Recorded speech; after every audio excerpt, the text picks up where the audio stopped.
ซึ่งเป็นตู้หลวงนี้ก็เปิ้นห้องว่าสมภารแปลว่าผู้มีภาระมากผู้มีภาระพร้อมมีงานลักหลายอย่างทั้งงานหลัดงานหลวงเป็นคนของประชาชนก็เลยต้องเลทเวลาน้อยนึงต้องสุมาภัยกับท่านผู้ฟังที่รอฟังบางคนรอฟังวันนี้คงจะบอกมาแล้วก็คงจะมีรายการจัดรายการแล้วก็เนี่ยก็อาจจะหมุนขึ้นไปที่คลื่นอื่นก็จะฟังหมุนขึ้นไปที่ไหนเป็นกู้กันก่อนเนาะศรัทธามีความสงสัยฟังธรรมะไปแล้วอยากจะมีส่วนร่วมในการรับฟังมีความข้อสงสัยเกี่ยวกับเรื่องธรรมะเรื่องศีลเรื่องอย่างต่างๆคำสอนในทางพุทธศาสนาก็โทรศัพท์ได้ที่หมายเลข053-114-332นะ114-332นะ053-114-332วันนี้ก็นำเรื่องที่ได้กล่าวในเบื้องต้นก่อนเปิดรายการนะเกี่ยวกับเรื่องศีลมานำมาให้กับท่านผู้ฟังทั้งหลายเพราะว่าศีลธรรมนี้ก็เป็นธรรมะคำสอนของพระพุทธเจ้าเนี่ยเป็นคำสอนนะศีลนะคำว่าศีลนี้ซึ่งก็มีในพระไตรปิฎกมีคำสอนที่เป็นภาษาบาลีแต่ก่อนเข้ารายการก็ได้อ่านเฉพาะที่เป็นภาษาไทยเช่นว่าศีลเป็นสะพานมีศักย์ใหญ่สะพานนั้นใหญ่สะพานนั้นใหญ่เป็นต้นก็จะได้นำมามาจากันศรัทธามีความรู้ความเข้าใจเรื่องศีลจะเพิ่มเติมหลังจากฟังแล้วก็เรียนเชิญเจริญพรยินดีกับที่ศรัทธาจะโทรศัพท์มาร่วมรายการ053-114-332 053-114-332ทางรายการก็ยินดี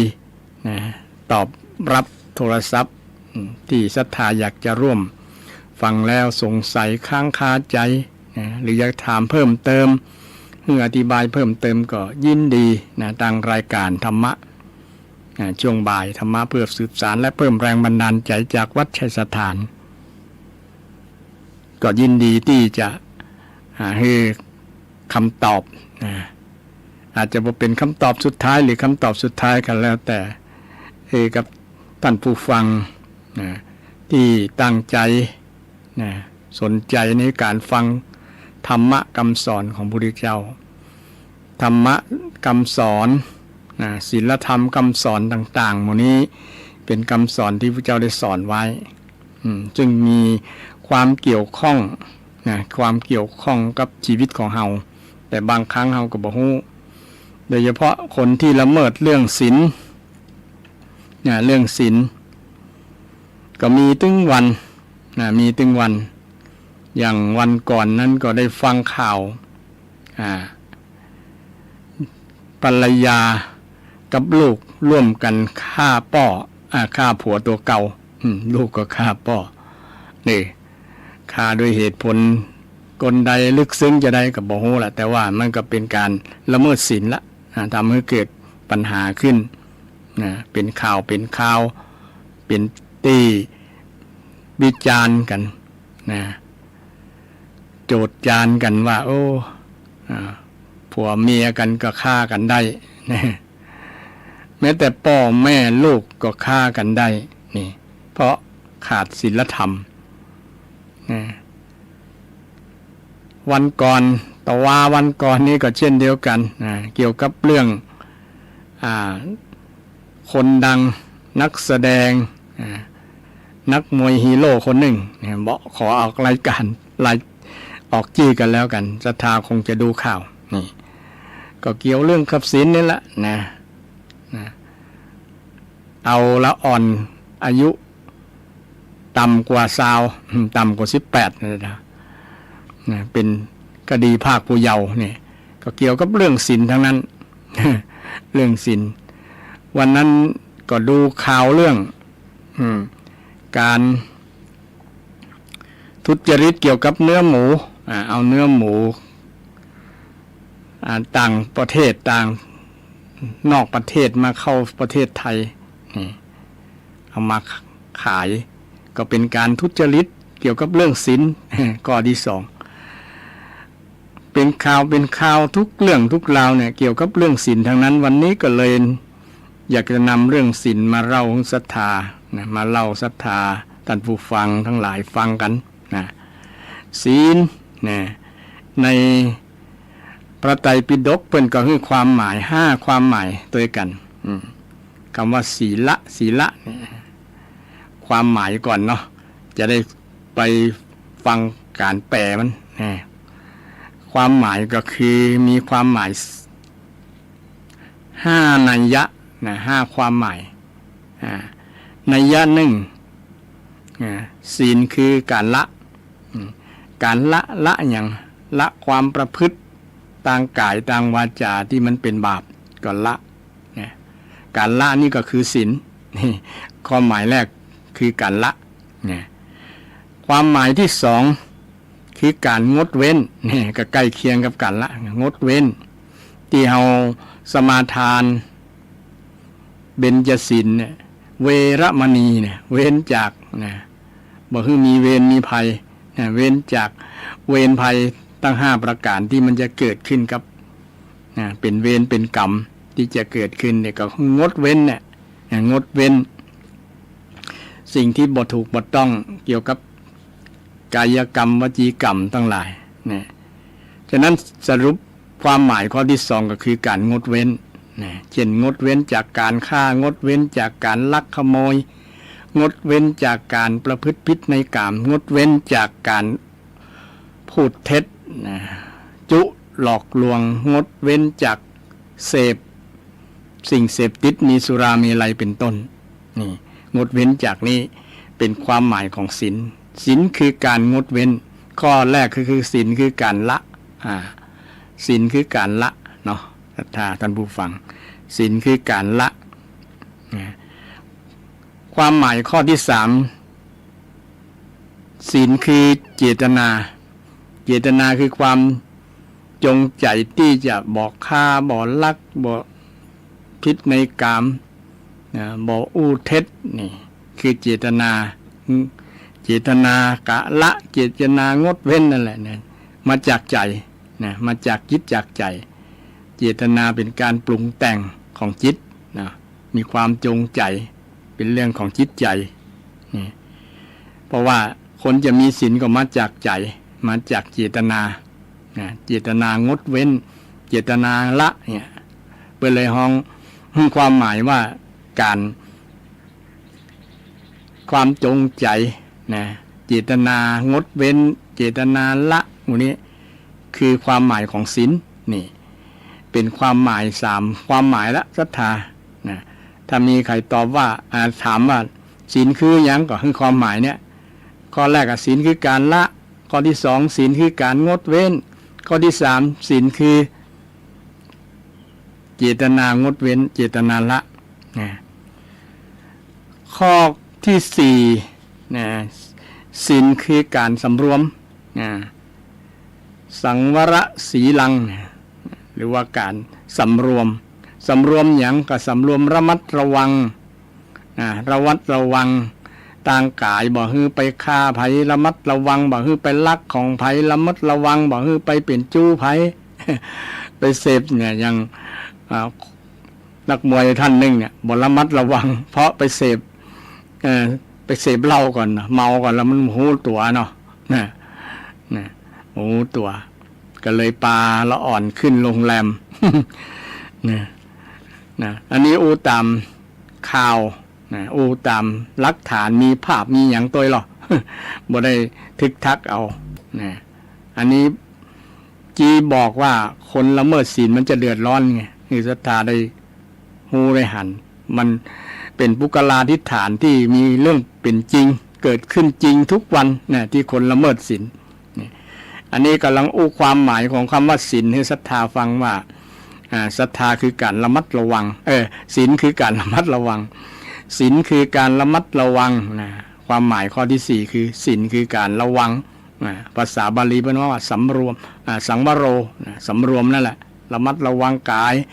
ระมัดระวังวาจาบอกถึงไปละเมิดสิทธิของคนอื่นนี้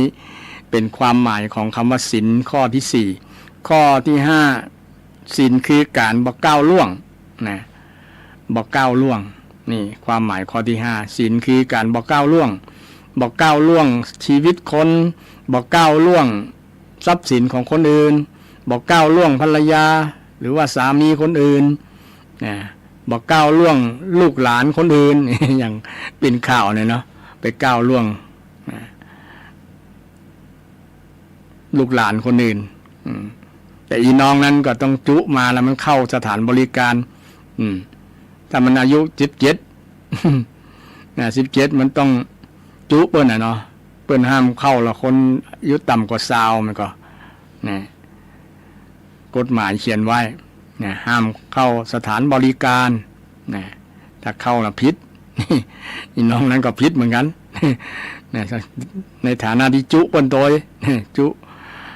ว่าตัวเก่ามีอายุ20แล้วสามารถมาเที่ยวในสถานบริการได้ นี่ความหมายข้อที่5นี่คือการบอกก้าวล่วงบอกก้าวล่วงชีวิตคนอื่นบอกก้าวล่วงชีวิตสัตว์บอกก้าวล่วงทรัพย์สินคนอื่นสิ่งที่คนอื่นบอกได้ฮือบอกก้าวล่วงภรรยาสามีลูกคนอื่นเกี่ยวกับเรื่องเพศบอกก้าวล่วงบอกก้าวล่วงความ เกี่ยวกับกรรมอูกรรมจ่าที่ไปประกระทบกระทั่งสิทธิของคนไปเอาผลประโยชน์จากกรรมอูกรรมจ่าหลอกลวงเป็นต้นนี่บอกก้าวล่วงในนะแม้แต่ก้าวล่วงชีวิตของตัวเก่าก็คือระมัดระวังบอกคือก้าวล่วงก้าวล่วงชีวิตตัวเก่าจะได้ก็คือทำลายตัวเก่าเช่นคนเสพเสพยาบ้าเสพสุราเมลัยหมดเนี่ยมันเป็นการทำลายตัวเก่าทำร้ายตัวเก่าและทำลายตัวเก่าโดยทำลายชื่อเสียงทำลายสติกำลังปัญญาตัวเก่าสุราเมลัยทั้งหลายหมดนี้อย่างที่เป็นข่าวเนี่ย ก็ถือว่าเป็นการทำลายชีวิตตัวเก่าก้าวล่วงก้าวล่วงละเมิดไปละเมิดละเมิดคนอื่นยังบ่พอละเมิดตัวเก่าโดยละเมิดสุขภาพละเมิดสุขภาพตัวเก่าอันนี้เป็นความหมายของศีลศรัทธาก็ท่านผู้ฟังก็ได้รับฟังกันว่าศีลนั้นมีความหมาย5อย่างจำไว้สักอย่าง2อย่างก็ได้หมดต้องจำหมดก็แล้วแต่ได้ความเข้าใจว่าศีลคือการละศีลคือการเว้นศีลคือเจตนางดเว้นศีลคือการระมัดระวังสำรวมภาษาบาลีเป็นน้องว่าสังวโรศีลคือการบ่ก้าวล่วงภาษาบาลีเพิ่นว่าอวิติกัมมะอวิติกัมมะคือการบ่ก้าวล่วงการไม่ก้าวล่วงชีวิตคนอื่นละเมิดชีวิตคนอื่นนี้เป็นความหมายทีนี้การแปลล่ะคำว่าศีละแปลว่าปกติ แปลได้หลายอย่างหลายในเช่นเดียวกันคำว่าปกติศีละแปลว่าปกติอย่างปกติของคนนี่จะบ่ฆ่ากันปกติของมนุษย์เนี่ยจะบ่ฆ่าจะบ่ลัก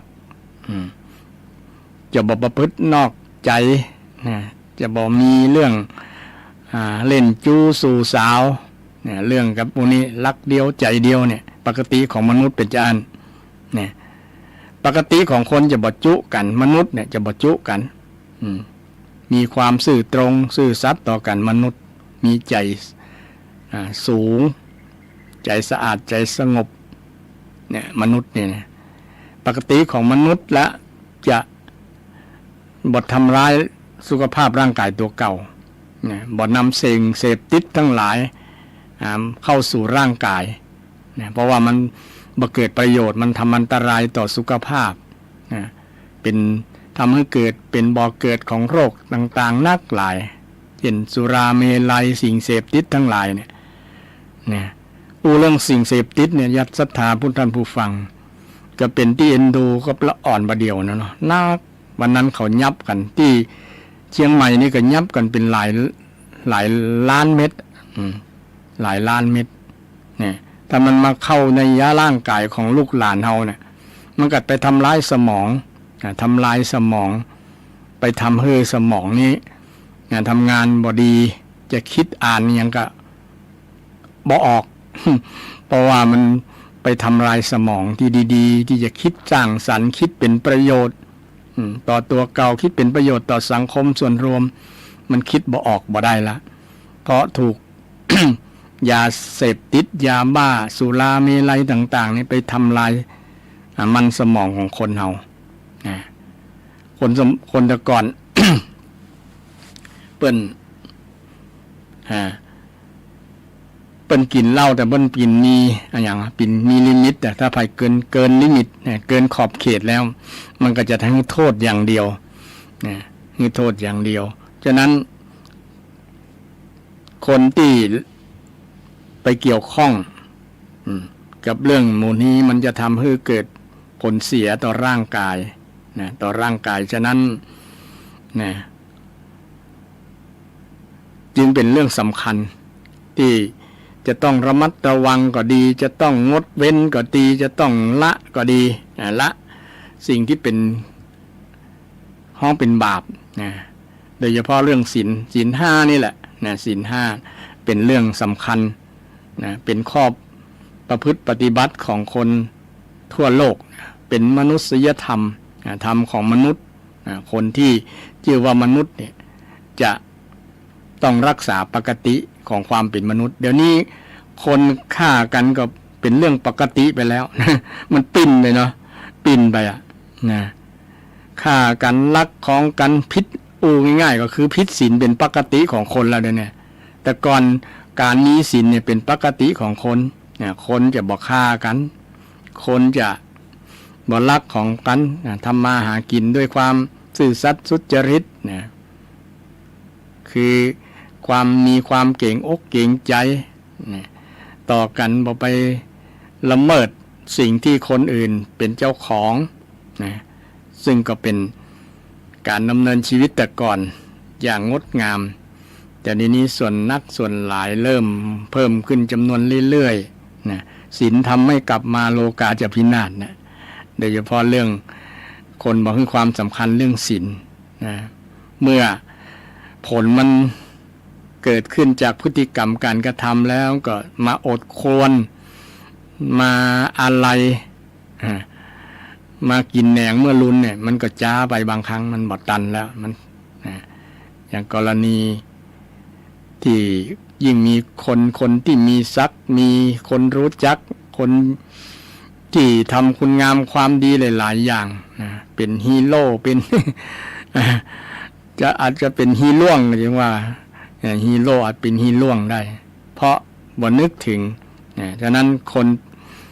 ที่จะละเมิดจะต้องมีสติเนาะต้องเจริญสติบ่อยๆต้องรู้ตัวว่าตำอย่างเฮาเป็นยังเป็น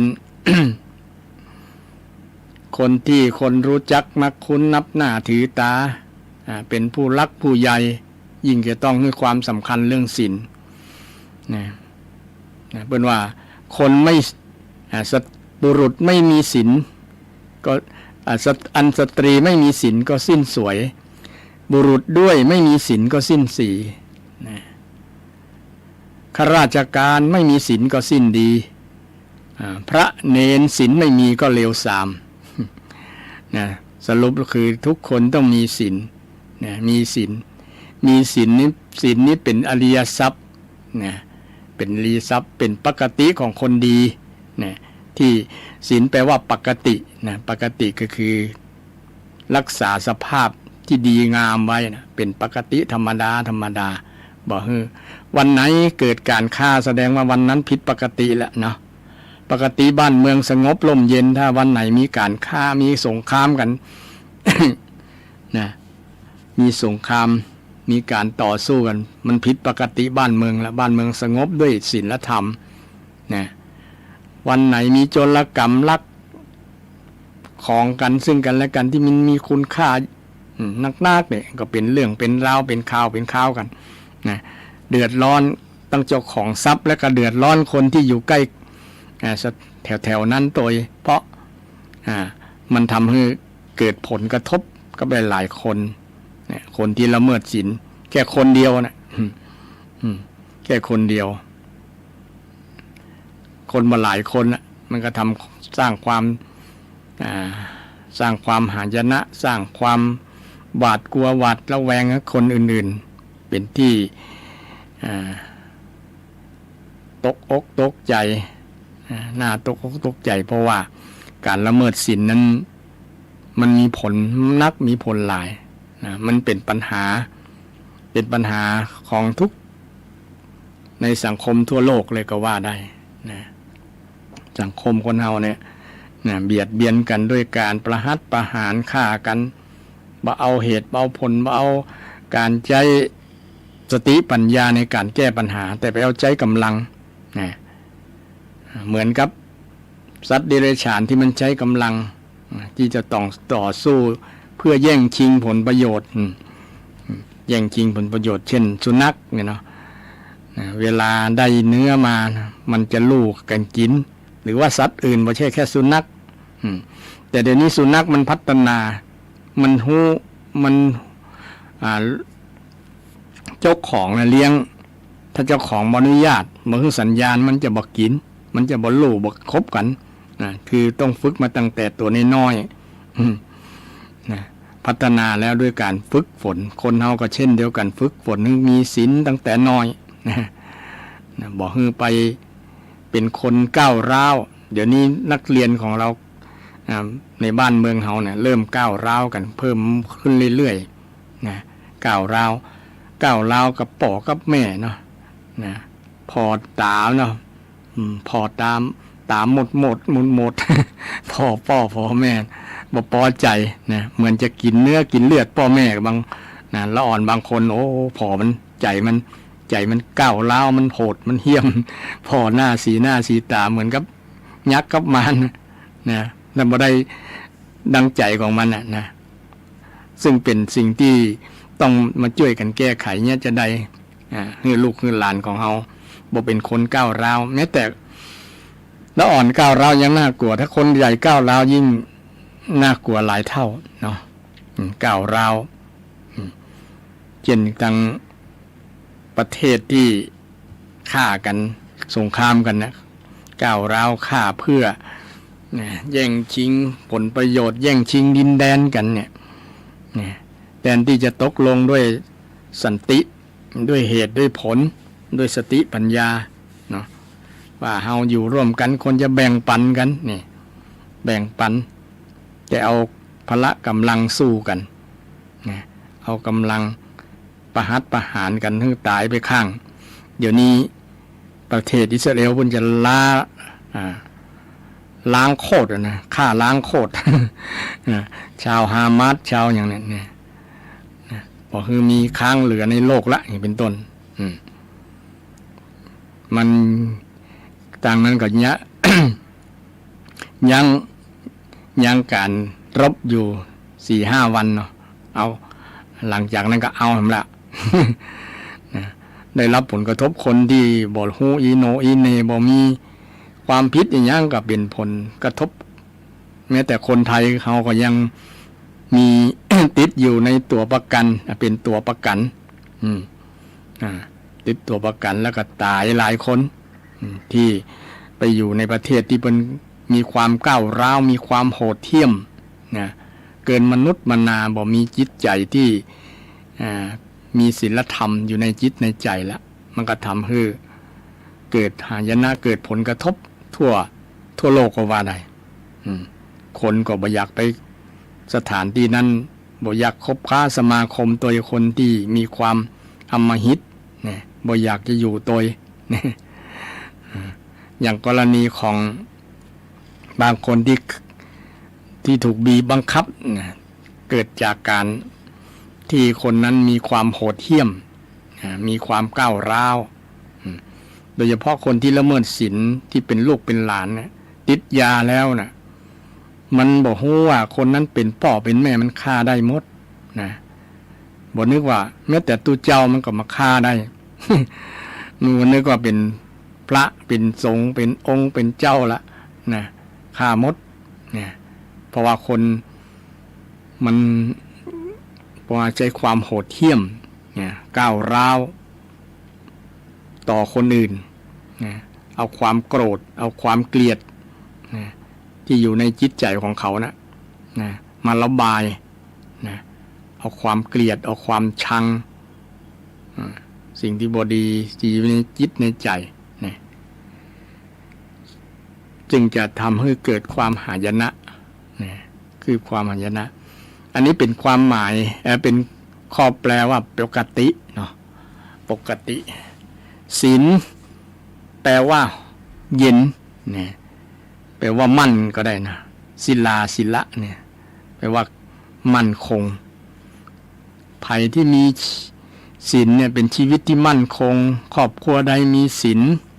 สามีภรรยามีศีลครอบครัวนั้นก็จะมั่นคงบ่เกิดการแตกแยกบ่เกิดการหย่าร้างมั่นคงครอบครัวอบอุ่นเพราะว่าศีลและธรรมปกป้องบุคคลนั้นๆได้ฉะนั้นศีลจึงเป็นแปลว่ามั่นคงแปลว่าเย็นครอบครัวไหนบ้านไหนคนใดมีศีลคนนั้นก็จิตใจเย็นร่มเย็นเป็นสุขบ่เดือดร้อนบ้านเมืองไหนคนที่ละเมิดศีลบ้านเมืองนั้นฮ้อนอยู่บ่สบายอยู่บ่ม่วนบ่มีความสันติบ่มีความสงบเพราะมันละเมิดศีลจึงแปลว่าเย็นบ้านไหนอยู่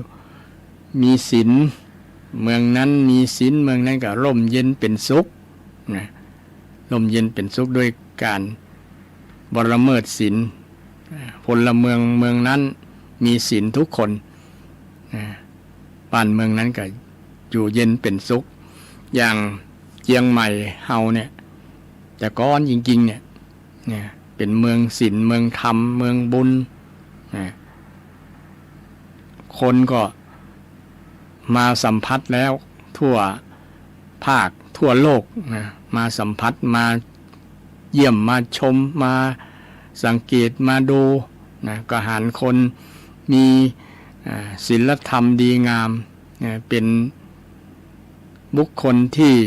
เป็นเจ้าของบ้านที่มีอัตยาศัยงดงามมีจริยธรรมมีศีลธรรมดีงามเป็นที่ประทับจิตประทับใจ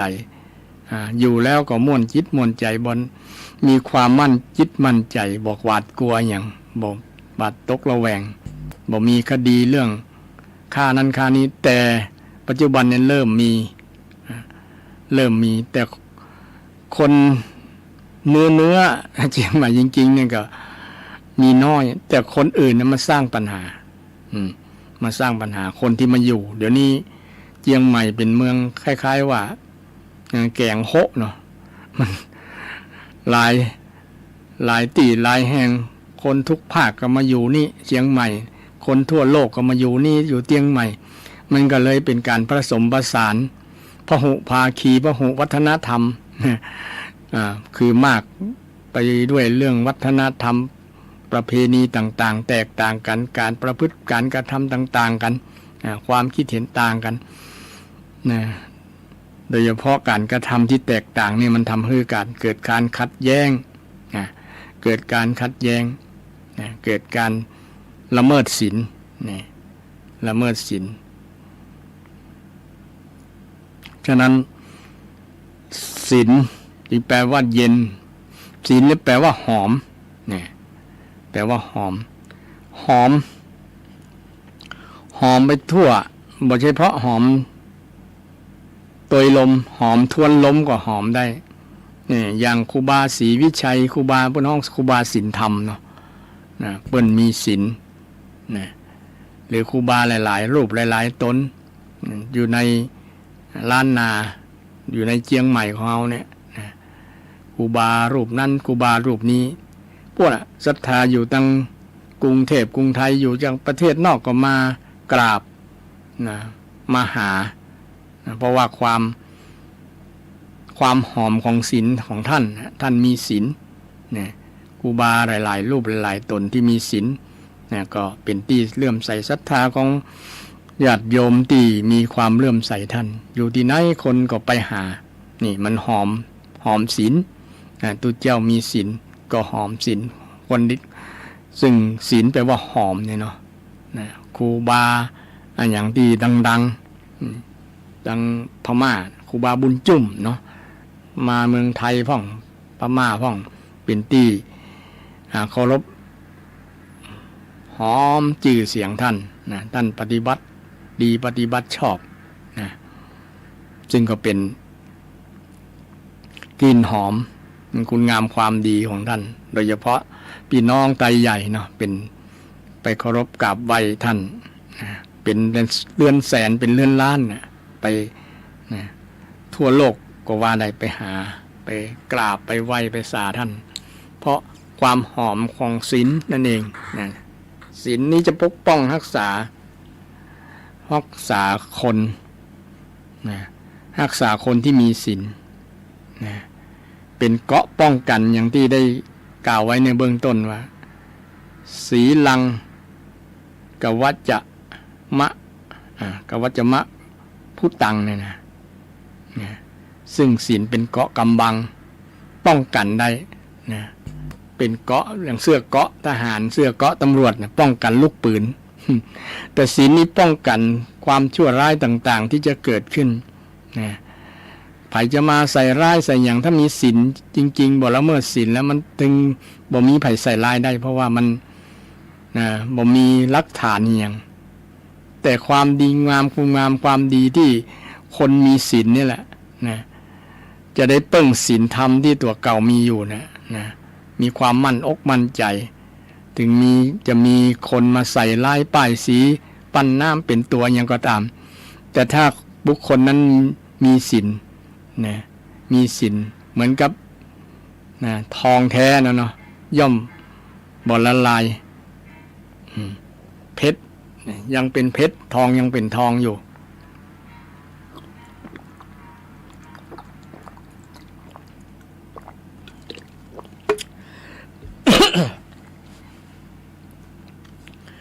ขอสุมาภัย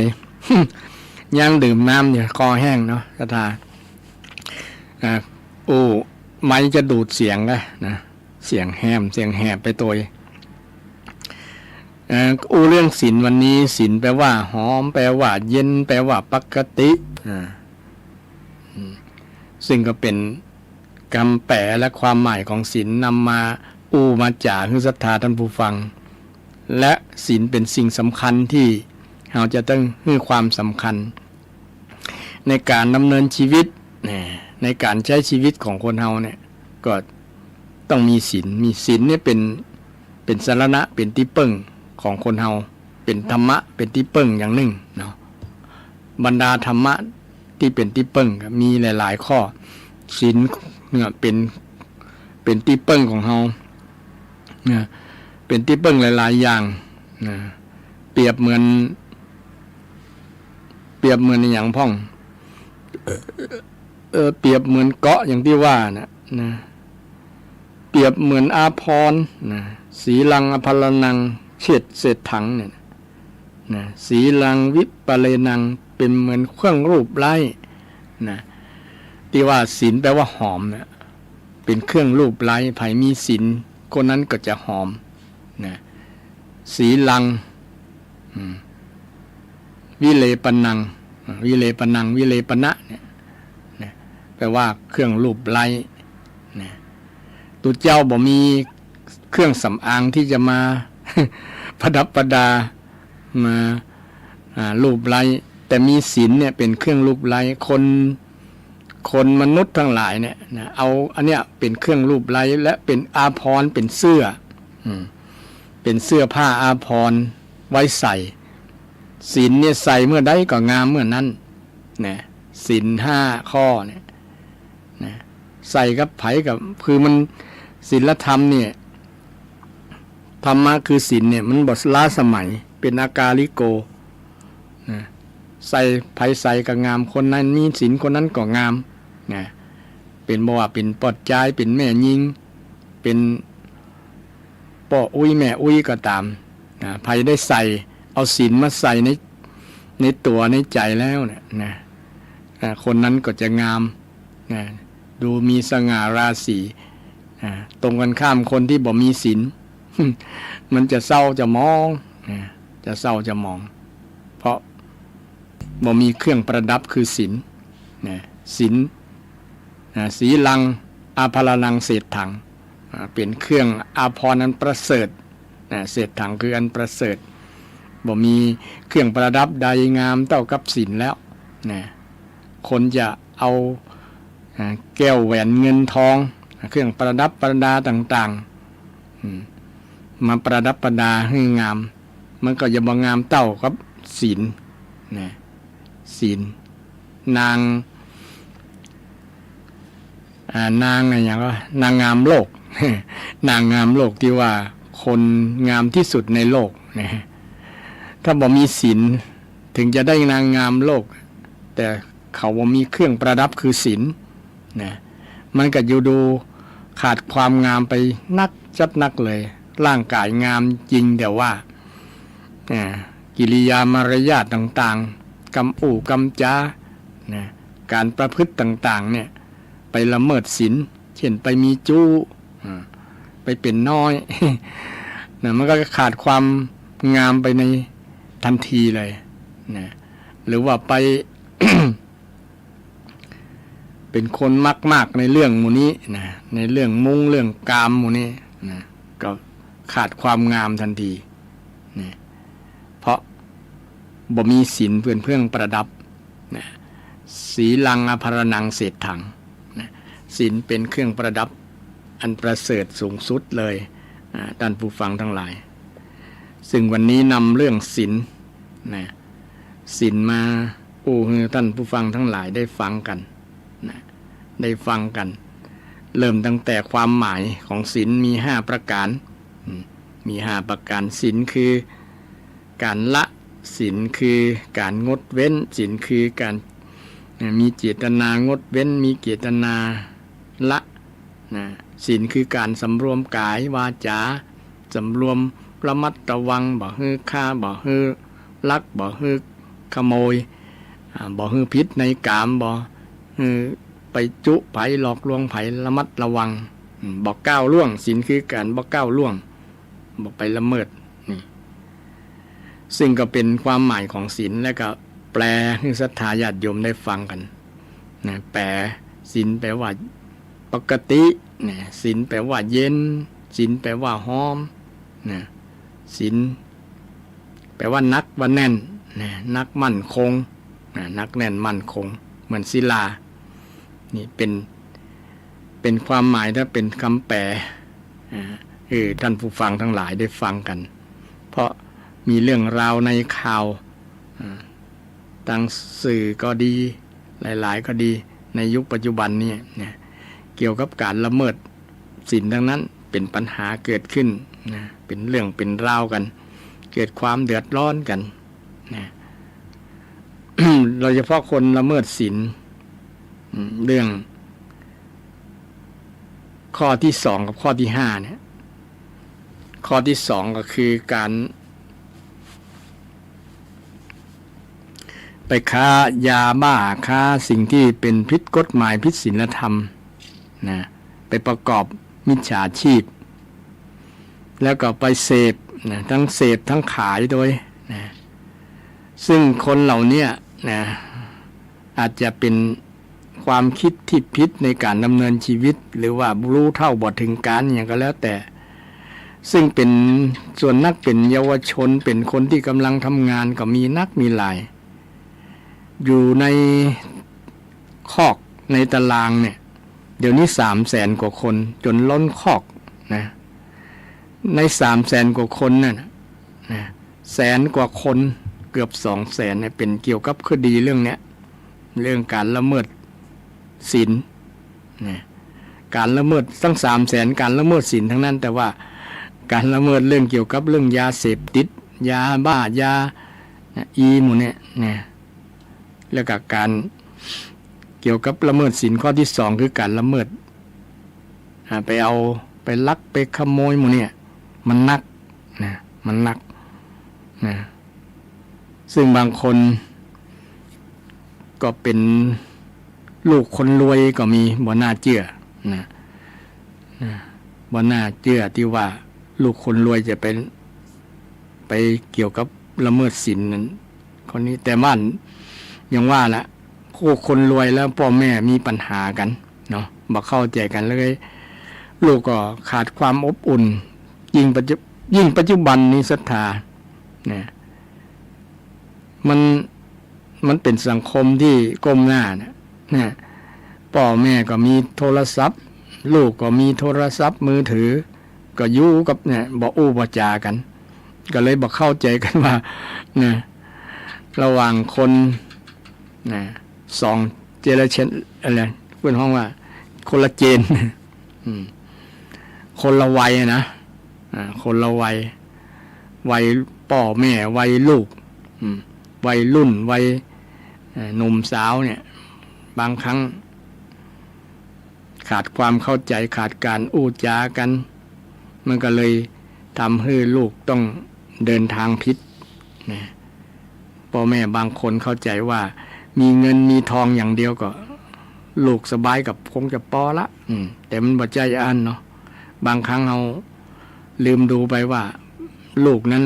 มีปัญหายังนะมีก็เลยทำให้เป็นปัญหานะบางครั้งแก้แทบบ่ได้ไปมาก็อยู่ในตารางในคอกนะตารางในคอกพ่อแม่ก็มาโอดควรกันโอ้ลูกบ่น่าทำเลยบางครั้งก็อยากจะติดคอกแทนลูกก็มีบางคนเนาะเพราะลูกได้ไปละเมิดศีลนั่นเองไปละเมิดศีลเนี่ยลูกหลานเยาวชนของเราเนี่ยเพราะว่าเป็นอนาคตของชาตินะก็เป็นหน้าเป็นห่วงนะส่วนหนึ่งไปอยู่ในส่วนหลายทีเดียวละ 300,000 คนบ่ใช่น้อยๆนะบางคนกำลังเป็นหัวหน้าครอบครัวบางคนก็เป็นแม่คนไปมี ไปคลอดอยู่ในตารางก็ยังมีนะก็นึกถึงส่วนนี้ก็เอ็นดูละอ่อนที่เกิดอยู่ในนั้นเนาะจะเป็นตราบาปละอ่อนเขาก็จะเล่าว่าเนี่ยมันเป็นลูกคนติดคอกติดตารางเนี่ยคนบางครั้งคนเราก็ชอบไปอย่างก็ไปซ้ำเติมไปทับถมกันไปเหยียบย่ำกันบางคนมันล้มแล้วบ่ให้อภัยกันนะบ่ให้อภัยบ่หันใจกันนะไปเหยียบย่ำกันก็มีบางคนนะควรจะแผ่เมตตาควรจะเอ็นดูกรุณาสงสารนะควรจะให้เปิดโอกาสนะโอกาสบ่ค่อยควรไปซ้ำเติมนะซ้ำเติมเพิ่มเติมปัญหานะเขาก็ได้ยินกรรมที่ดูถูกดูแคลนแล้วอาจจะประชดประชันสังคมอาจจะเป็นผลกระทบต่อส่วนรวมใหญ่ก็มีเป็นไปได้นะจากนั้นเราจะมีวิธีไหนที่จะช่วยกันแก้นะกันแก้ปัญหาก็ที่สำคัญก็คือเนี่ยเรื่องศีลธรรมเนี่ยนะคือมีศีลธรรมอยู่ในจิตในใจของเฮาก่อนนะของพ่อของแม่นะของพ่ออุ้ยแม่อุ้ยเนี่ยสำคัญเป็นต้นแบบที่ดีเป็นแบบอย่างที่ดีเราจะได้อู้ได้เต็มปากเต็มคำว่าลูกอย่าไปทำชั่วอย่าไปผิดศีลเนอนี่แต่ถ้าพ่อแม่ยังบ่เป็นต้นแบบที่ดียังกินเหล้าเมายามันก็ยากที่จะอู้นะยากที่จะสอนยากที่จะบอกนะเมื่อสอนลูกก็จะย้อนนะสอกกลับนั่นนะพ่อยังดื่มแล้วยังสูบแล้ว ยังเสพอยู่นะพ่อยังทำอยู่เนี่ยอย่ามาปากอย่ามาอู้ จะโดนสอกกลับจากลูกนะเพราะว่าพ่อแม่นั้นบ่รักษาศีลบ่มีศีลบ่มีศีลนั่นเองฉะนั้นก็ช่วยกันนะการรักษาศีลนะรักษาศีลรักษาศีลนี่บ่ยากเหมือนกับรักษาของ อื่นๆเช่นรักษาเงินรักษาทองบางครั้งเอาไปใส่ในตู้เซฟตู้ปิดล็อกกระแจอย่างดีก็ยังถูกลักขโมยอยู่แต่ศีลธรรมนี่บ่มีไผขโมยสัตตาขโมยบ่ได้โจรลักขโมยบ่ได้อยู่กับเฮาตลอดเลยมันเป็นอริยทรัพย์ทรัพย์ที่คนอื่นขโมยบ่ได้ถ้าขโมยไปก็ดีเนาะเขามีศีลโดยนะไผขโมยศีลเอาเลยศีลข้อแรกเนี่ยอย่าไปโหดเหี้ยมอย่าไปก้าวร้าวต่อกันเน้ออย่าไปใช้กำลังตัดสินปัญหานะรักษาศีลข้อแรกศีลข้อที่สองเอาไปเลยรักษาอย่าไปละเมิดทรัพย์สินคนอื่นอย่าไปลักขโมยเนี่ยอย่าไปลักขโมยอย่าไปขี้ลักขี้ขโมยเนี่ยคนที่ผิดศีลเนี่ยคนแต่ก่อนเพิ่นจะใจคำสุมาเนาะคำว่าขี้นะไว้ตั้งหน้าใจว่าขี้เนี่ยแต่ขี้อันท่านผิดศีลข้อแรกอะขี้อย่างก็จะขี้สวกเนาะขี้โคตรนะโคตรแล้วก็เกิดการกระทบกระทั่งทำร้ายกันฆ่ากันในที่สุดนะขี้โคตรขี้มิ่งบนสิ่งที่บดีเนี่ยนะคนแต่ก่อนเอาขี้มันเหม็นนะเนาะนะมันตรงกันข้ามกับคนมีศีลหอมไหมก็ศีลแปลว่าหอมนะถ้าคนมีศีลเนี่ยหอมถ้าคนบ่มีศีลเนี่ยเหม็นมันไปแล้วขี้ใส่นะเช่นมันเปรียบสิ่งที่เป็นสิ่งที่เหม็นนะเนาะใช้คำว่าขี้นะเช่นมีการฆ่ากันคนก็เหม็นนะบิดหน้าบิดตาไปที่อื่นมีการขโมยก็เหม็นขี้ลักขี้ขโมยถ้าผิดศีลข้อที่สามก็ขี้ขี้ยังไงขี้เล่นจู้นะเจ้าชู้นะขี้เล่นศีลผิดศีลข้อที่สี่ก็ขี้จุนะผิดศีลข้อที่ห้าขี้เหล้านะมีแต่ขี้ทั้งนั้นนะอยู่ตั้งหน้านะคนที่ผิดศีลบ่มีความหอมเลยบ่มีความดีความงามมีแต่ขี้ทั้งนั้นก็ขี้ใส่นี่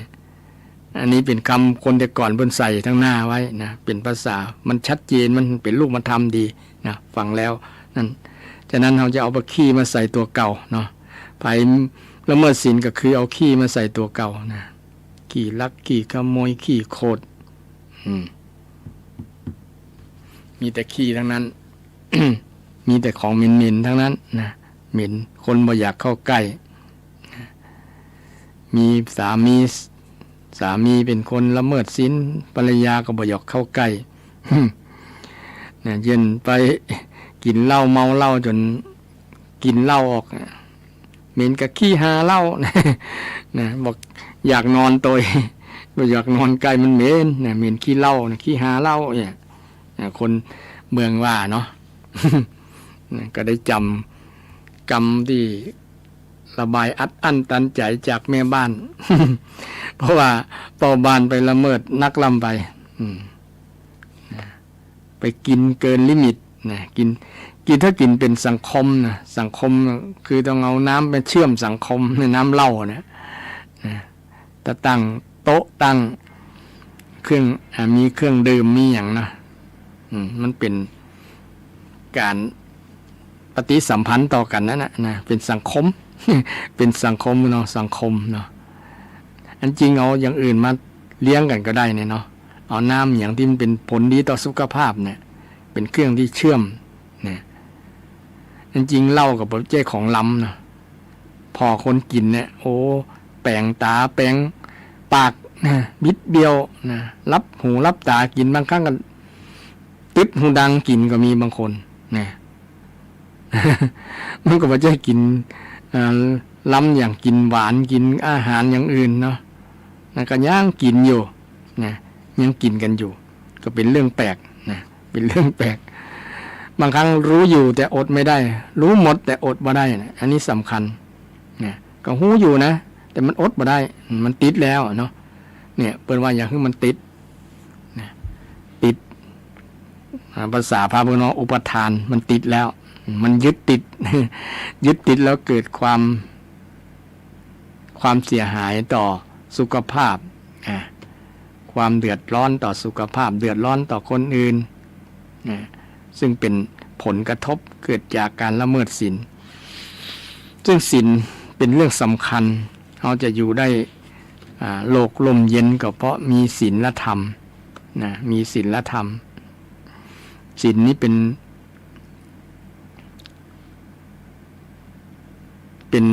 นสิ่งที่เยี่ยม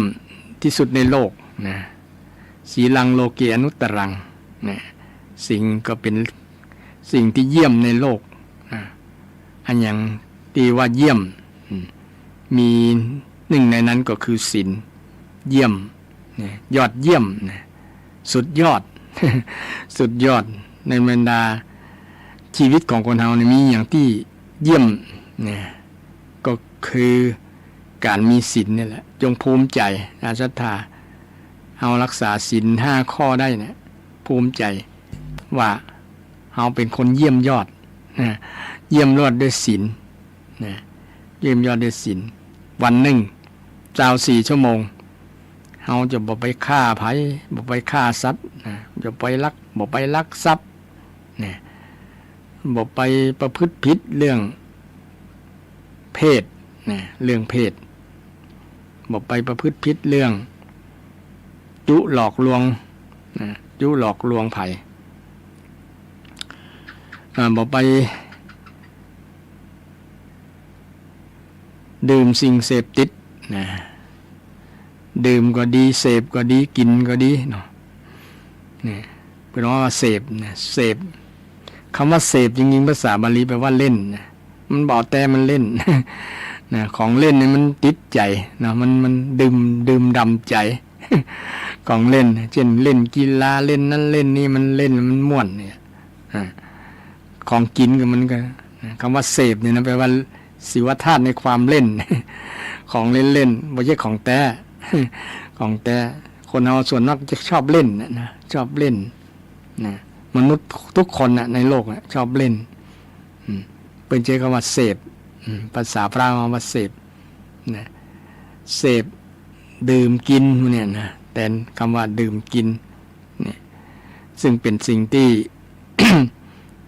เป็นโทษต่อชีวิตของคนเราเป็นโทษต่อร่างกายเป็นโทษต่อการดำเนินชีวิตเป็นโทษต่อในการดำเนินชีวิตนะ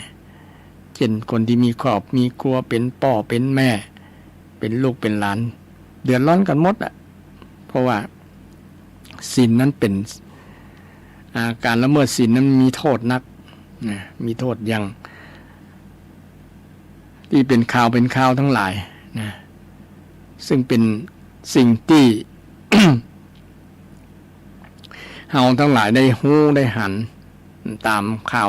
าวนะเป็นเรื่องการละเมิดศีลทั้งนั้นศรัทธา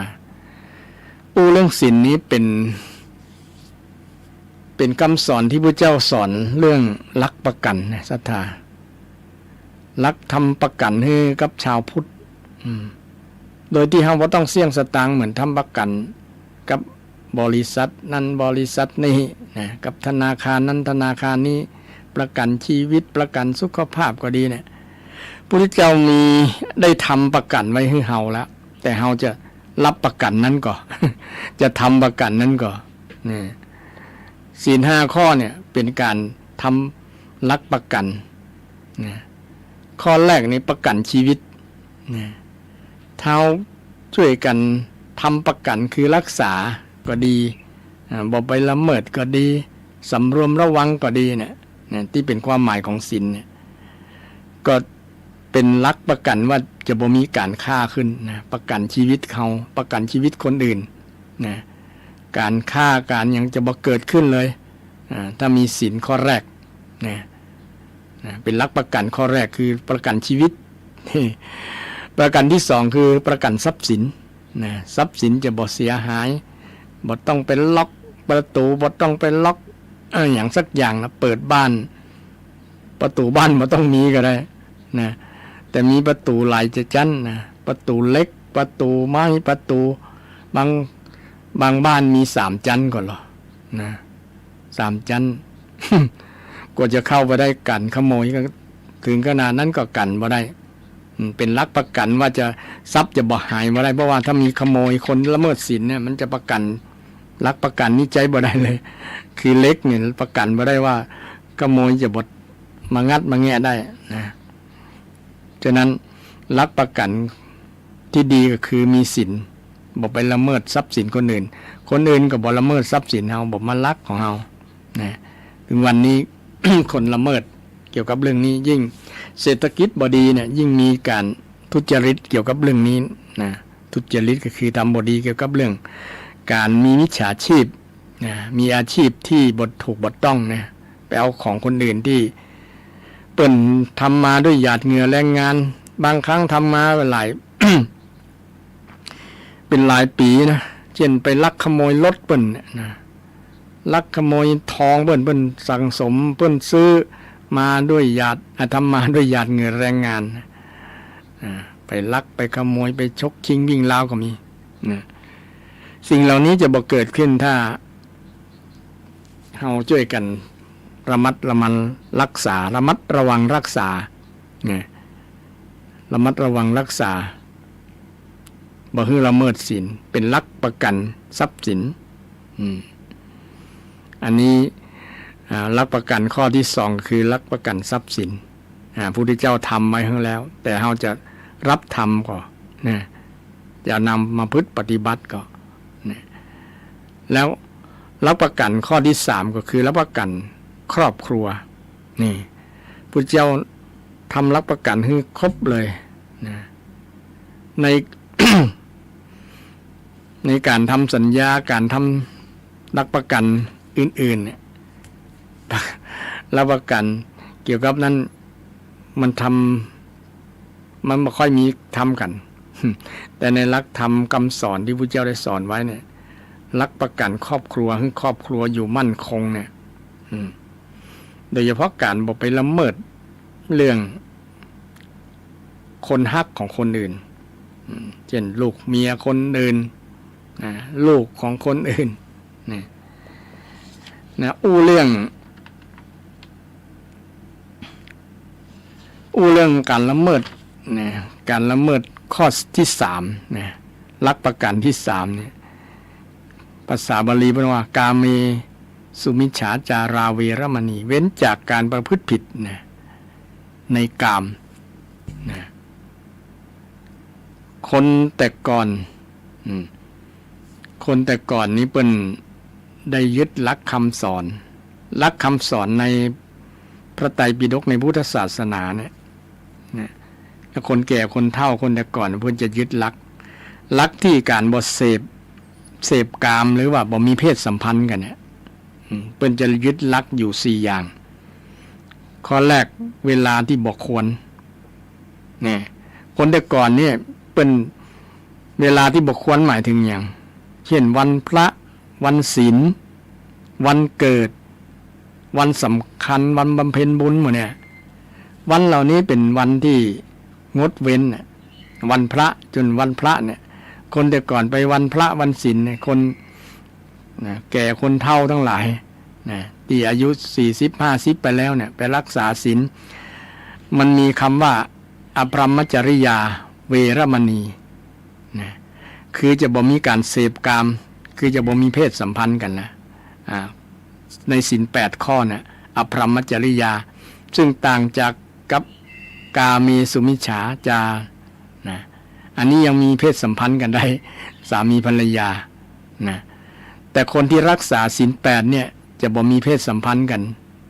นะข้อที่ว่าอภรรมจริยาเนี่ย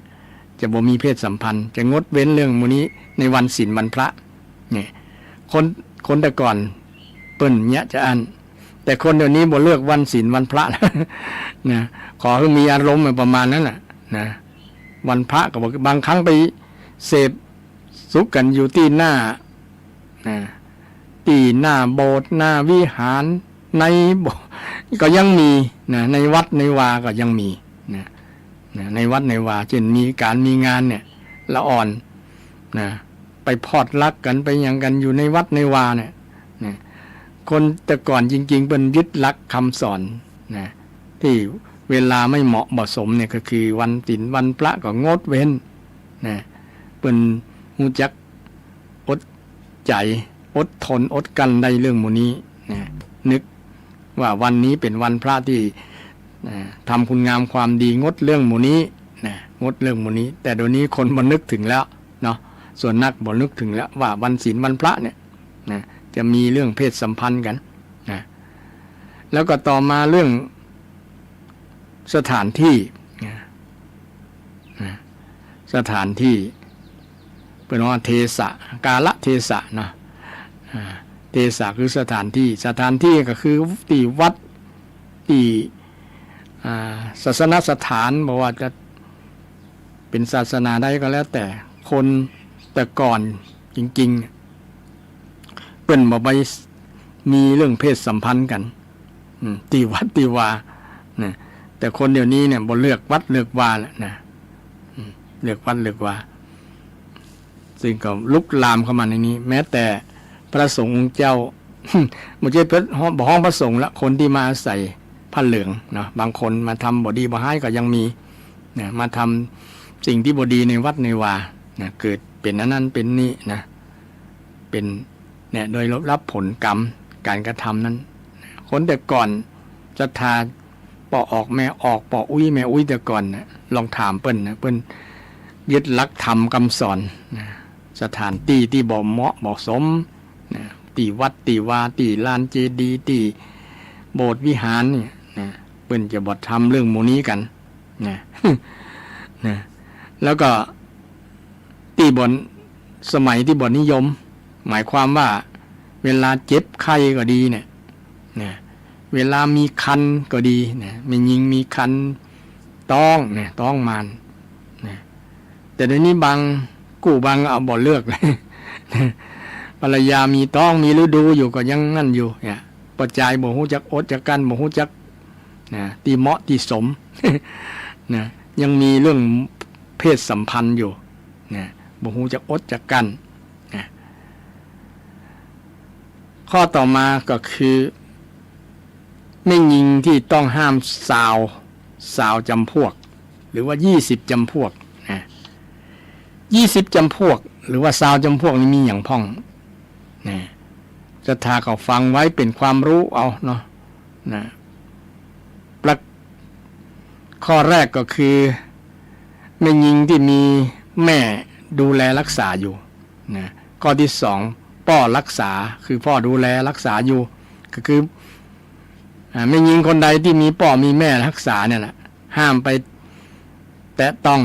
เพราะว่าไผไปมีเพศสัมพันธ์กับเรื่องหมู่นี้เนี่ยถือว่าเป็นมิจฉาจารา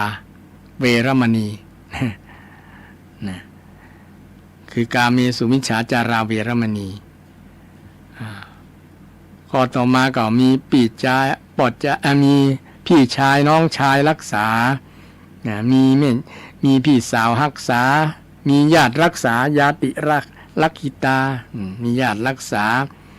มีตระกูลรักษามีวงตระกูลตระกูลนี้เป็นตระกูลใหญ่เนี่ยคนเขาเองเก่งอกเก่งใจเช่นตระกูลพระมหาเจ้าฟ้ามหากษัตริย์นี่เป็นต้นเนาะนะไผก็บ่กล้าอาจเอื้อมหรอกเนี่ยกลัวติดคอกติดตารางแต่ว่านอกนั้นน่ะก็บ่แน่คนอาจจะบอกมีธรรมรักษาเนี่ยเช่นไปข่มขืนภิกษุณีสามเณรีนางสิกขามานาที่เป็นเพศแม่เพศหญิงแต่สมัยก่อนนั้นมีเราไปข่มขืนภิกษุณีเหตุที่คน ที่พระพุทธเจ้าห้ามที่แรกบอกให้ไม่ยิงบวชเนี่ยเพราะว่าเนี่ยเป็นอันตรายต่อพรหมจรรย์ต่อเรื่องหมู่นี้ก็เลยบ่อยากให้บวชบ่อยากให้บวชเพราะว่ามันเป็น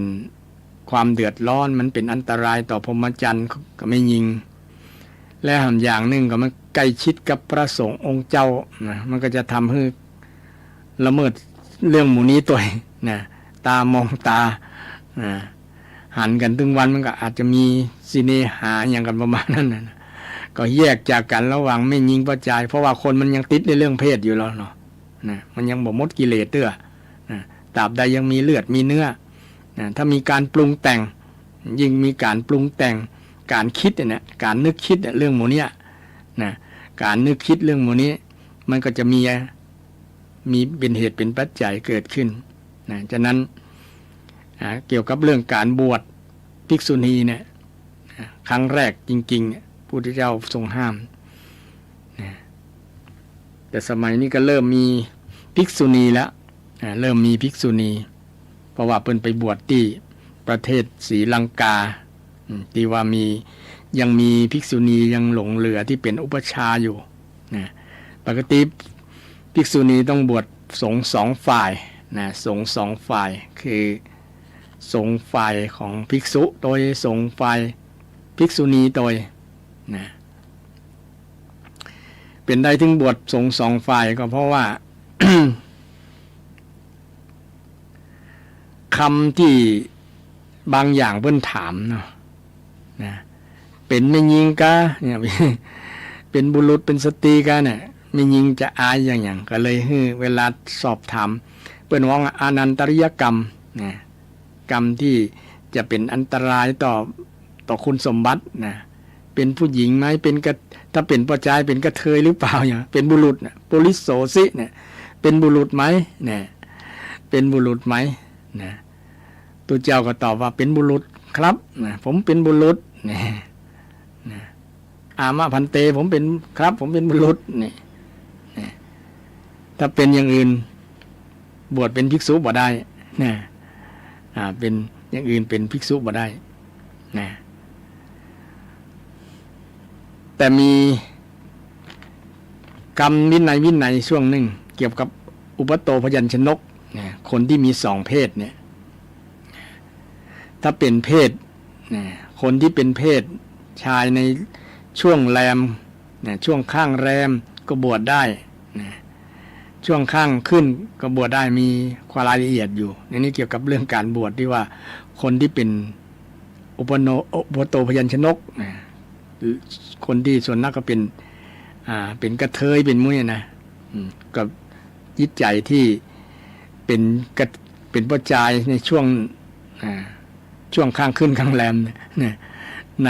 พระอัฏฐกถาจารย์อธิบายไว้นะอันนี้เป็นความรู้กับท่านผู้ฟังทั้งหลายนะความรู้กับท่านผู้ฟังทั้งหลายเรื่องไม่ยิงต้องห้ามสาวจำพวกนะที่ธรรมรักษาก็คือภิกษุณีเนี่ยไม่ยิงที่เป็นแม่ยิงที่เป็นภิกษุณีเนี่ยไผ่ที่ไปมีเพศสัมพันธ์เนี่ยก็ถือว่าเป็นพิษนะปล่อยใจไปมีเพศสัมพันธ์กันแต่ไปเรื่องภิกษุณีมาพิเพศสัมพันธ์นี่ก็จบเลยภิกษุณีแค่บ่ต้องแค่นับภิกษุเนี่ยนับภิกษุมานี่ก็เป็นปาราชิกแล้วนะไผ่ที่เป็นภิกษุณีเนี่ยนะเป็นภิกษุณีบวชเป็นภิกษุณีปาราชิกมีต้อง8ข้อก่อนนะภิกษุณีมันรักษาศีลข้อที่สำคัญมันนักกว่าเพราะนะนักกว่าพระภิกษุนะข้อสำคัญนะปาราชิกก็ดีสังฆาทิเศษก็ดีนะอาบัติที่นักนะที่ละเมิดแล้วมีโทษรุนแรงเนี่ยเป็นว่าอาบัติหนักนะอาบัติขาดจากความเป็นภิกษุนี่มีขาดจากความเป็นภิกษุนี่มีตั้ง8ข้อนะนักกว่าตุเจ้าเกิงนึงนะตุเจ้ามี4ภิกษุณีมี8นะถ้าสังฆาทิเศษก็มีตั้งเท่าใด19กันนะถ้าจำบ่ผิดเนาะนะมีตั้ง19ข้อของตุเจ้ามี13ตรงตุเจ้ามี13นี่อันนี้ถ้าภิกษุณีเป็นละเมิดเรื่องโมนี้จบนะข้อ8ข้อเนี่ยนะแต่ถ้าคนบ้านเช่นปล่อยใจไปมีเพศสัมพันธ์กับภิกษุณีเนี่ยปล่อยใจคนนั้นก็เป็นมิจฉาผิดศีลข้อที่กาเมสุมิจฉานะกาเมสุมิจฉานะ กาเมสุมิจฉาอย่างในกฎหมายที่เป็นเรื่องเป็นราวโยมคุณสมรักคำสิงเนี่ยนะเปิ้นต่างแม่ยิงเปิ้นไปฟ้องร้องเกี่ยวกับเรื่องไปละเมิดผู้เยาว์ภาคผู้เยาว์นะคดีภาคผู้เยาว์เพราะว่าคนที่อายุใครที่ไปมีเพศสัมพันธ์อายุตั้งแต่15ไม่เกิน18นะไอ้น้องนี้อยู่ในช่วง17อยู่หรอนะมันบ่เกิน18แต่ถ้าเกิน18ไปก็บ่เป็นหยังบ่เป็นภาคผู้เยาว์ นี่ภาคผู้เยาว์แล้ว ไม่ยิงคนนี้ถือว่ามีพ่อแม่คุ้มครองอยู่ก็มีแต่วันนั้นเห็นหันอุ้ยไปแจ้งความไปแจ้งความอุ้ยของน้องคนเนี้ยนะไปแจ้งความก็ถือว่าป้ออุ้ยเนี่ยเป็นผู้ปกครองดูแลอยู่ไปละเมิดก็ถือว่าเป็นมิจฉาคือกาเมสุมิจฉาจารผิดเรื่องศีลข้อที่3เช่นเดียวกันศีลข้อที่3แต่การผิดศีลนี้บ่มีโทษทางกฎหมายอาญาเนี่ยเนาะการผิดศีลกาเมเนี่ยนะแต่ไปผิดศีลไปมีโทษทางบ้านเมืองกฎหมายบ้านเมือง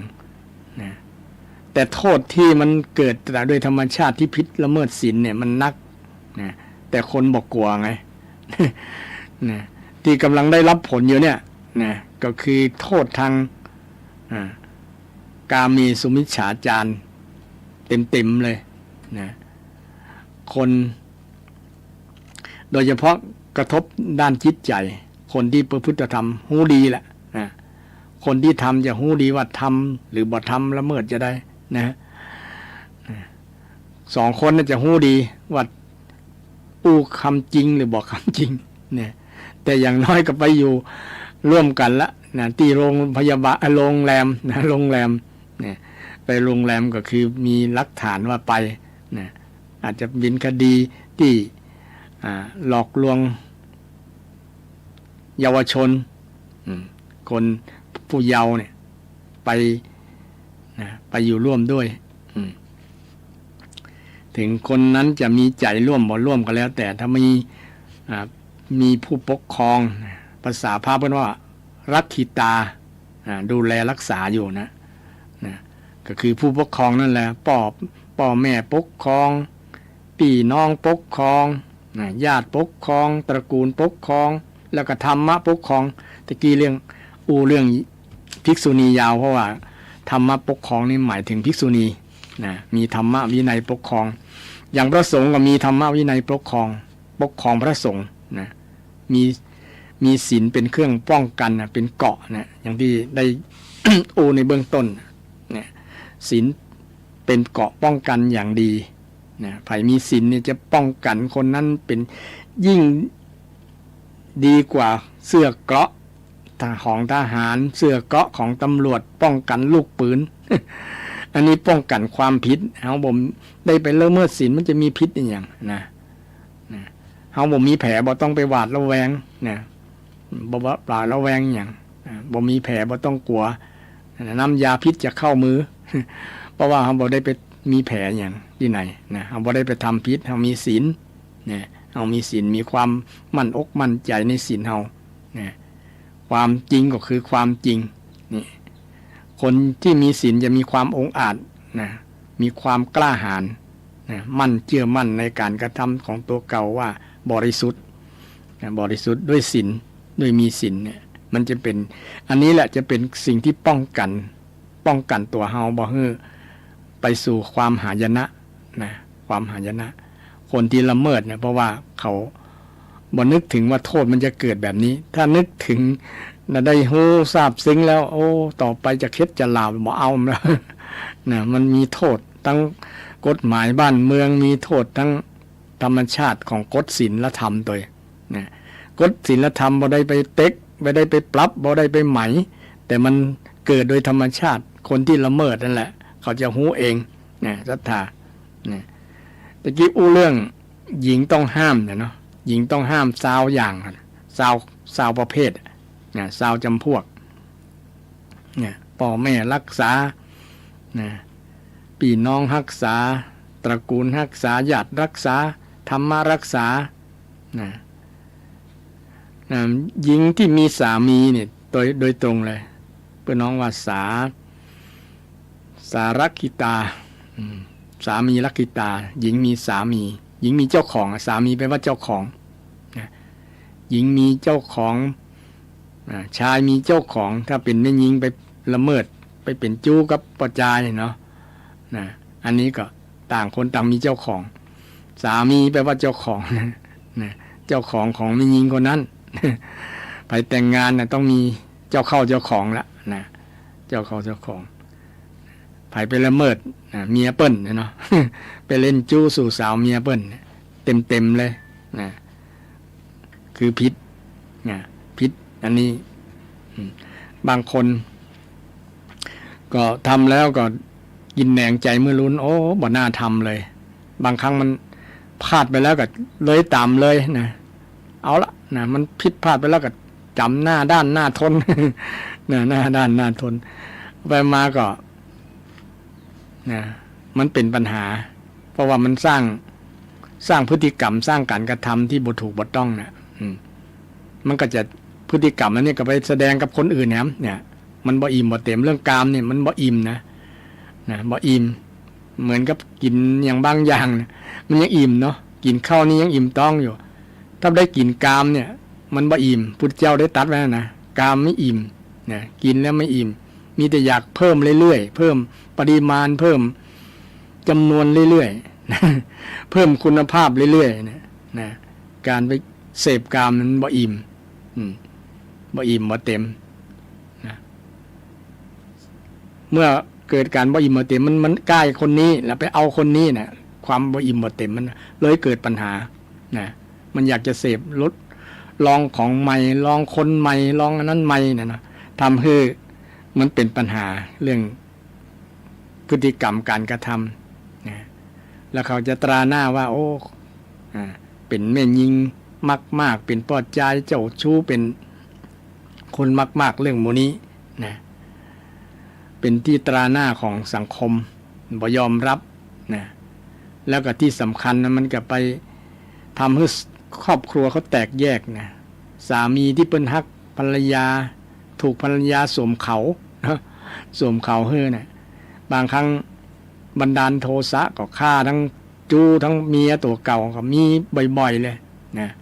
บันดาลโทสะมันยามเรื่องมูนี้บ่ได้ยามเรื่องอื่นได้แต่ยามเรื่องมูนี้มันเสียศักดิ์ศรีของลูกผู้ชายประมาณนั้นน่ะคนเรามันยังมีอัตตาอยู่เนาะอัตตาตัวตนอยู่มันทำเมียกูของกูนะอันนี้ของกูทรัพย์ของกูนะมันก็เลยทำให้เกิดบันดาลโทสะเกิดความบ่พอใจนะก็เกิดคดีต่อมาก็คือฆาตกรรมนะฆาตกรรมส่งผลให้สร้างกรรมหลายกรรมต่อมานะพฤติกรรมกาเมสุมิจฉาจารนะมาสร้างฆาตกรรมต่อเป็นแล้วก็เป็นเวรเป็นกรรมกับลูกกับเต้าด้วยลูกเต้าก็ว่าเวตาเตบ่ฮู้จะไปเปิ้งไผพ่อแม่ก็แยกทางกันฆ่ากันนะทำให้ลูกกำพร้าพ่อกำพร้าแม่เนี่ยมันเป็นปัญหาสังคมนะเป็นปัญหาสังคมกระทบอันนี้เรื่องโทษของสังคมที่เกิดจากโทษของกฎของการละเมิดศีลธรรมนะมันเป็นผลกระทบบอกเรื่องโทษของกฎหมายนะกฎหมายบ่แน่ใจเนี่ยว่าถ้าพิษไปพิษลูกพิษเมียเปิ้นนะเปิ้นจะมีโทษเรื่องนี้ก่อนนะบ่ได้ไปอ่านกฎหม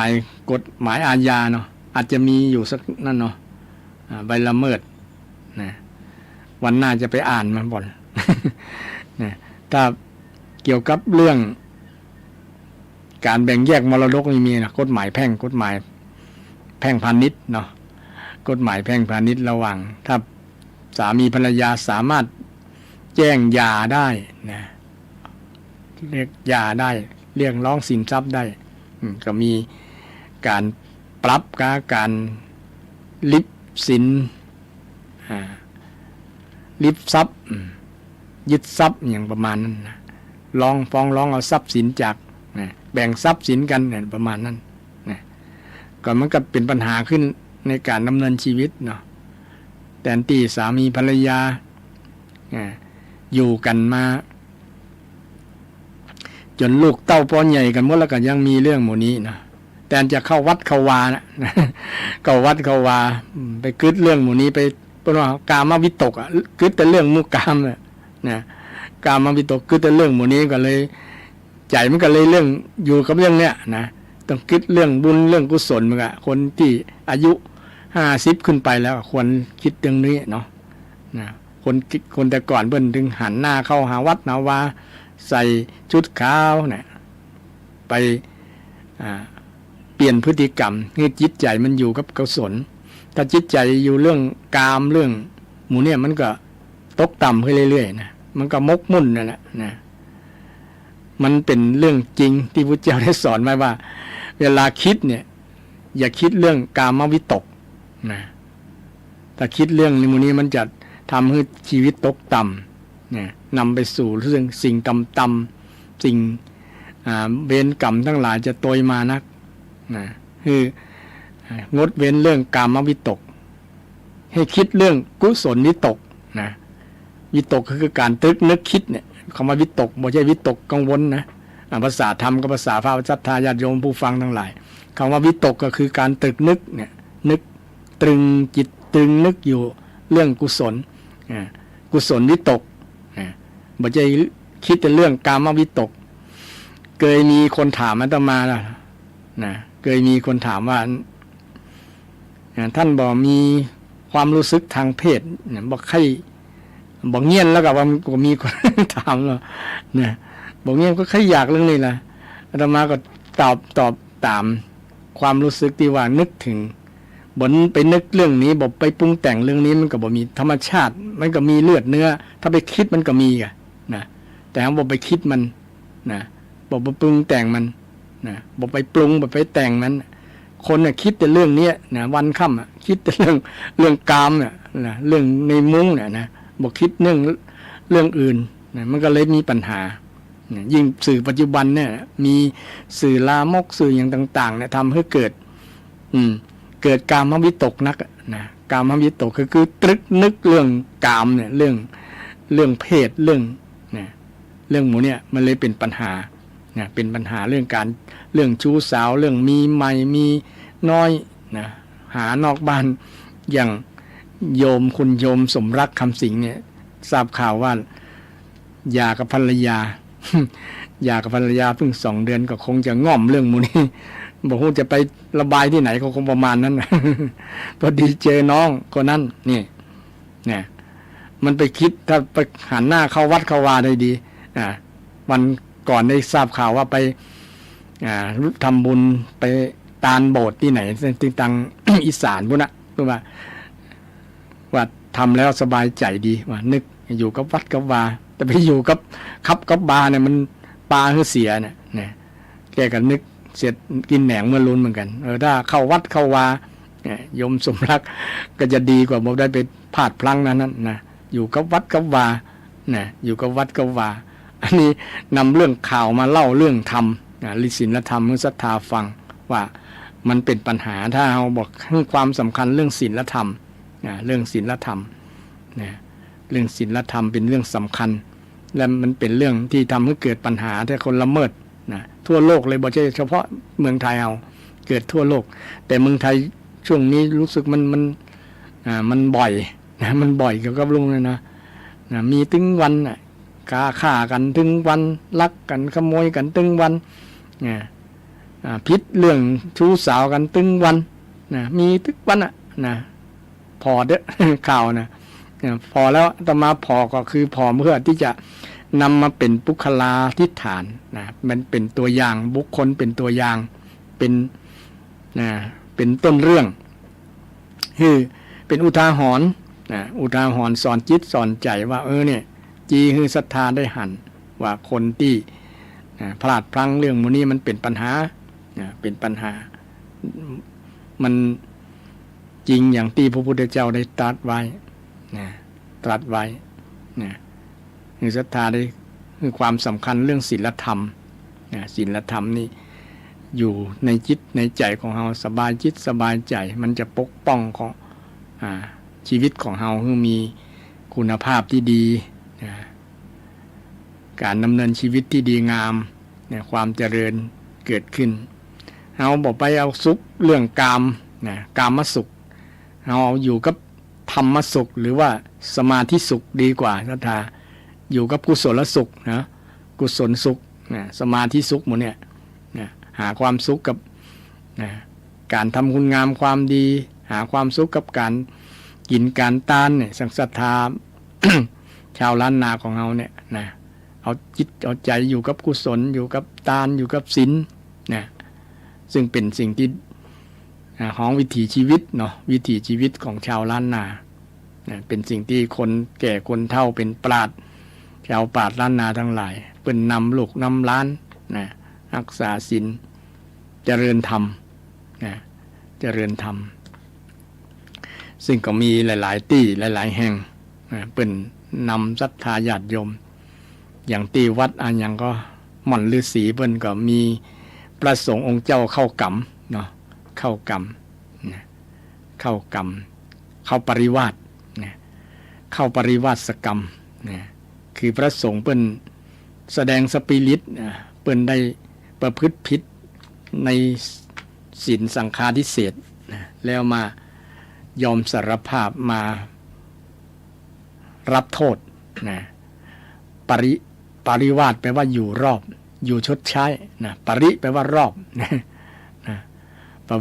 ริแปลว่ารอบวาสะแปลว่าอยู่รอบก็คืออยู่ที่อยู่ให้มันครบความสบายจิตสบายใจที่ได้ทำแล้วมาทรมานตัวเก่าตัวตุเจ้าที่เปิ้นหูตัวว่าได้ละเมิดสิกขาบท13สิกขาบทในสังฆาทิเศษนั่นข้อใดข้อหนึ่งสัมภหุลานานาวัตถุกายโยอปฏิโยอปนโนปัตตาปเทเสมิสัมภหุลานานาวัตถุกายโย ซึ่งเป็นกิจกรรมที่น่าอนุโมทนากับพระสงฆ์องค์เจ้าฉะนั้นพระศรัทธาญาติโยมจึงนิยมไปทำบุญกับพระสงฆ์ที่เพิ่นไปเข้าปริวาสถือว่าไปถ้าเปรียบศาสนาอื่นไปชำระบาป แต่ชำระบาปด้วยการพวกพฤติกรรมของตัวเก่า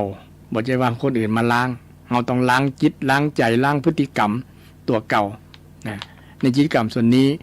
กระผมขออนุโมทนาครับทุกท่านทุกรูปที่มีกุศลเจตนาศรัทธาได้แสดงให้หันถึงการแสดงสปิริตยอมรับยอมรับในการกระทำผิดคนเฮายังเบาได้บรรลุยังในช่วงอยู่คัดเก่าอยู่มันก็ต้องมีพลาดพลั้งมีแน่นอนมีแน่นอนยังบ่ได้เป็นพระอริยบุคคลชั้นสูงขึ้นแม้แต่อริยบุคคลชั้นระดับโสดาบันก็ยังจะผิดพลาดได้หลายอยู่ทีเดียวเพราะว่ายังกิเลส อื่นๆก็ยังบ่มกบางก็ยังมีอยู่แต่ยังมันบ่เสี่ยงเลยนะยังบ่เสี่ยงมันบางแต่มันยังบ่เสี่ยงยังบ่เสี่ยงเช่นความโลภก็ยังมีอยู่ความโกรธก็ยังมีอยู่อย่างนางวิสาขาเนี่ย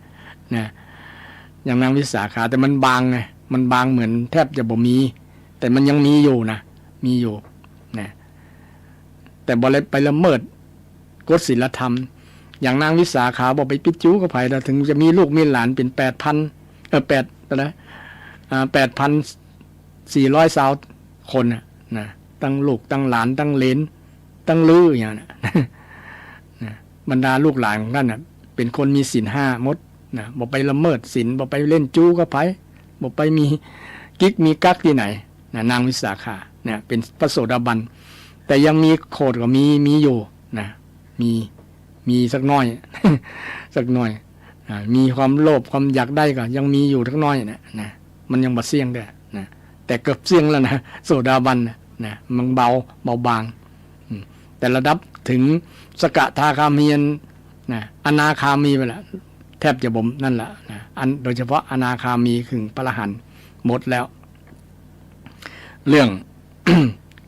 โลภะโทสะแต่อนาคามียังมีโมหะอยู่นะคือหลงในบางหลงธรรมะบางข้อนะตามตำรานะไม่ใช่ว่าความรู้สึกที่อาตมาจะว่าเป็น นะตามเพราะว่าพูดตามตำราตามอันเป็นว่ากิเลสที่ผูกสัตว์ไว้เป็นเพราะว่าสังโยชน์10นะสังโยชน์10นะสังโยชน์10ประการพระอริยสงฆ์นี่รูปใดละสังโยชน์10ประการได้นะเป็นพระอรหันต์นะเกยอูให้ท่านผู้ฟังทั้งหลายฟังว่าโสดาบันละ3ข้อนะโสดาบันละ3ข้อสักกายทิฏฐิวิจิกิจฉาศีลพัตตปามาส3ข้อเนี่ยนะละได้สักกายทิฏฐิก็คือละความเป็นตัวตนนะบ่มีตัวมีกูมีนั่นละนะแยกแยะได้ละนะแยกกายกับจิตได้นะวิจิกิจฉาบ่สงสัยในบุญในบาปในพระรัตนตรัยละมั่นคงนะมั่นคงในพระรัตนตรัยมั่นคงในพระพุทธมั่นคงในพระธรรมมั่นคงในพระสงฆ์เชื่อมั่นในพระรัตนตรัยนี่บ่มีวิจิกิจฉาละพระโสดาบันนะบ่สงสัยบางคนยังสงสัยเรื่องบุญนะมีแต่ว่าชาติหน้ามีแต่ก่อนนี่หมู่นี้สงสัยอยู่หรอนะมันบ่มีแต่ก้าบรรจุก้าเนี่ยพุทธเจ้าบรรจุก้าเนี่ยยังไปกล่าวตู่พุทธเจ้า บรรจุอย่างอยู่ก็มีนะแต่พระอริยบุคคลขั้นโสดาบันเบิ้นบ่มีความสงสัยเรื่องนี้ละนะมั่นคงศรัทธาบ่ใช่ศรัทธาที่บ่ได้นะศรัทธาที่ประกอบด้วยปัญญาด้วยนะเพราะปัญญาที่เกิดจากที่มีความหันมีทัศนะที่ถูกต้องนะมีความเข้าใจที่ถูกต้องในชีวิตเนี่ยเป็นของสักยทิฏฐิเนี่ยวิจิกิจฉาศีลพัตตปามาสบ่ประพฤติวัดอย่างอื่นที่นอกจากคำสอนของพุทธเจ้านะวัดอย่างอื่นเช่นอย่างเช่นการประพฤติบางอย่างเช่นไปล้างกรรมก็อย่างกันนะไปปลุกเสกอันนั้นอันนี้เป็นต้นเนาะนี่การประพฤติอันนี้คนโสดาบันจะบ่เชื่อแล้วบ่ประพฤติตามนะถึงจะมีครูบาอาจารย์บางรูปบางตนนะซึ่งเป็นเพื่อนว่าศีลพัตตปามาสละได้นะเช่นทางอีสานมันมีอย่างก็นะเกี่ยวกับการประพฤติบางอย่างความเชื่อบางอย่างเนี่ยมันเป็นศีลพัตตปามาสนะศีลพัตตปรามาสนะศีลพัตตปรามาสแปลว่ารูปคำศีลพัตตศีละแปลว่าปกตินะปกติละพัตตะแปลว่าการประพฤติการกระทำที่เป็นปกติที่ยึดถือกันโดยบ่ฮู้ความหมายนะโดยบ่ฮู้ความหมายเช่นอย่างนะเช่นการไปกราบอ้อนวอนเกินดลบันดาลอย่างมื้อนี้ก็ถือว่าศีลพัตตปรามาสนะอ้อนวอนดลบันดาลโดยที่จะรอผลจากการดลบันดาลที่เฮาขอนะที่เอาไปขออ้อนวอนเนี่ยมันเป็นศีลพัตตปรามาสการประพฤติแบบเนี้ยนะประพฤติปกตินะเป็นศีลพัตตพระโสดาบันเพิ่นจะละได้นะละได้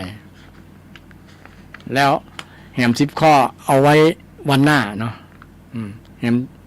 หม7ข้อมี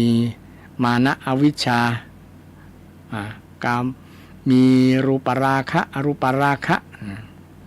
วิจิกิจฉามันนี้เป็นเบื้องต้นของสังโยชน์ของสังโยชน์ มีโทรศัพท์มานะขอรับโทรศัพท์ก่อนเจริญปอน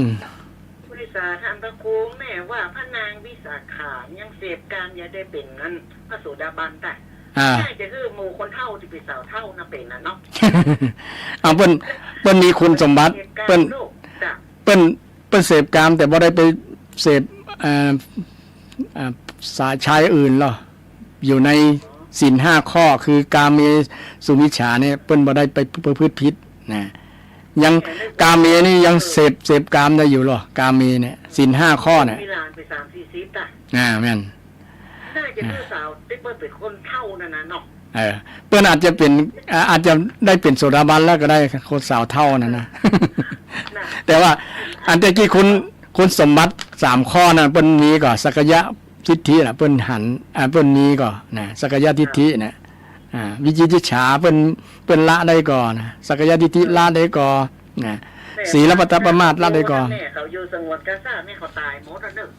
อ่อนกันไม่ยิงตายเป็นหมื่นตายพุ่นได้กะสงวนกะซ่าเพิ่นก็มีศีลเหมือนคนไทยเอาอ่ะจ้ะใช่ติ๊กๆนะมันเป็นการละเมิดศีลทั้งนั้นที่เกิดความหายนะเกิดปัญหาต่างๆอันนั้นแหละทุกวันนี้เกี่ยวกับการละเมิดกะยินดีมุทนาขอบคุณเนอะขอบคุณนักขอบคุณหลายๆแม่ก็มีมุกตลกเนาะเจริญพรมุกตลกว่าโอ้หมูสาวเกย์แม่ไม้สาวเท่าทั้งหลายที่บ่มี